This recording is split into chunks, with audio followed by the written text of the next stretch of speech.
I think first and foremost, people need to start engaging early. Without an early engagement, things often can go off the rails as trust is lost very easily and it's much harder to gain. Second, I think people need to listen to each other's perspectives and each other's needs and be respectful of them. They're going to be different across the table. But if you can't understand the perspectives and you can't accept them, it's very hard to do a deal together. Finally, you need to be sort of creative and open-minded in how you actually reflect those perspectives and needs in the actual deal documentation. Because there's no point in just understanding them if you can't actually build them into your deal.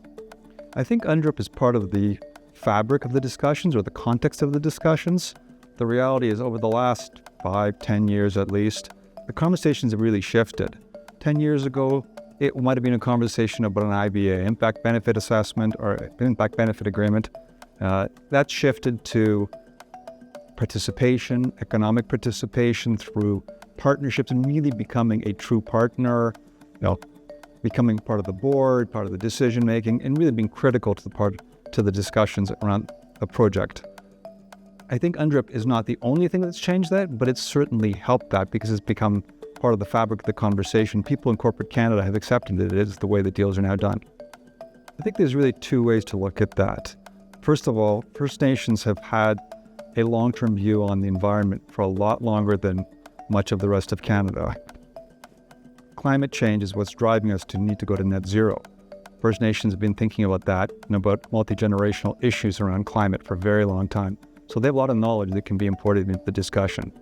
Secondly, to get to net zero, we're going to need to spend a lot of money on a large number of very large projects, many of them linear infrastructure. Those projects are going to affect Indigenous communities.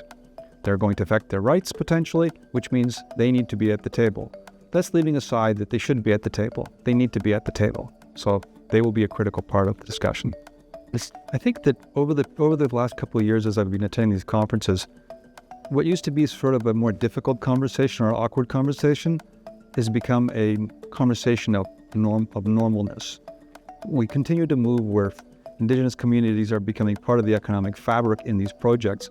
And as that happens, sort of the way in which they look at them and they participate in them changes.